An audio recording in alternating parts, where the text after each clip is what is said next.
Greetings. My name is Nathan Andrews. Come to you from Delhi for the third part of the Stay Strong series in the season of Advent.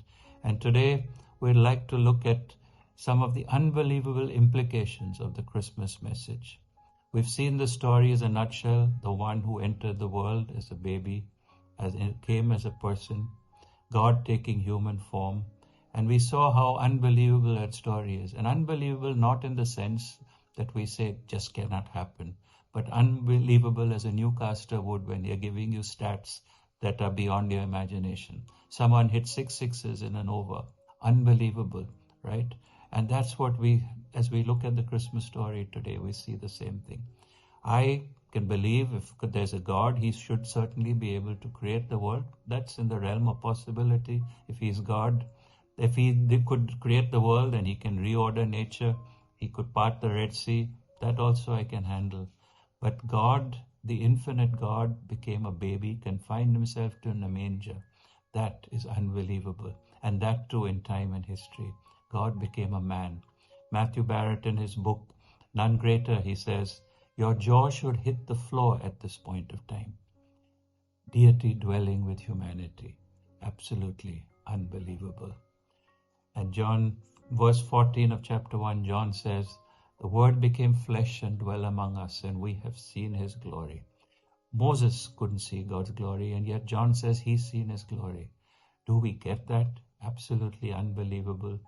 As those who celebrate Christmas and as those around us, I think most of us never really get that part, right? We sing Handel's Messiah. We know that, it's a historical fact. A Jewish boy was born in Bethlehem.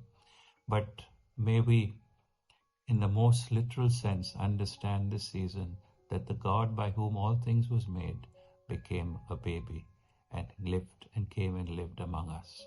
John Stone Street, Colson Fellow, says that ideas have consequences. Well, let's just trace a few consequences of these ideas. The first is, and it's staggering, because if the incarnation is true, then we as humans have been granted unbelievable dignity.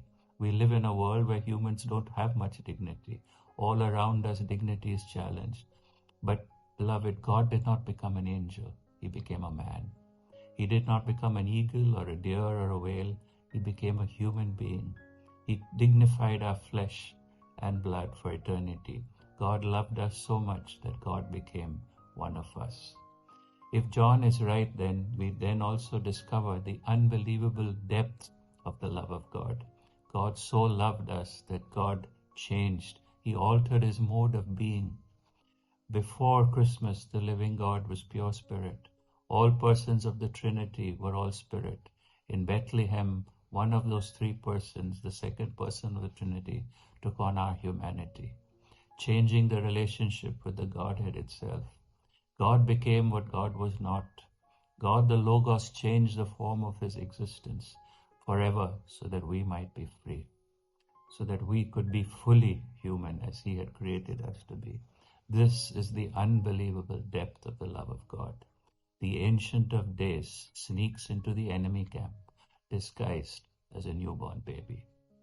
If the real story is told, we have unbelievable comfort even in our suffering today. In a world that seems to have gone mad, Christmas expresses the unbelievable empathy of God for our situations. Most of humans believe that God can sympathize with us, but he empathizes with us. That is something that we can capture the wonder this Christmas season. God understands our pain. He has entered our humanity. It was God who hung on the tree. In a world of violence and injustice, God has experienced it firsthand. No one knows suffering more than God. That God who became a baby that first Christmas. Beloved, absolutely unbelievable. God bless you. Amen.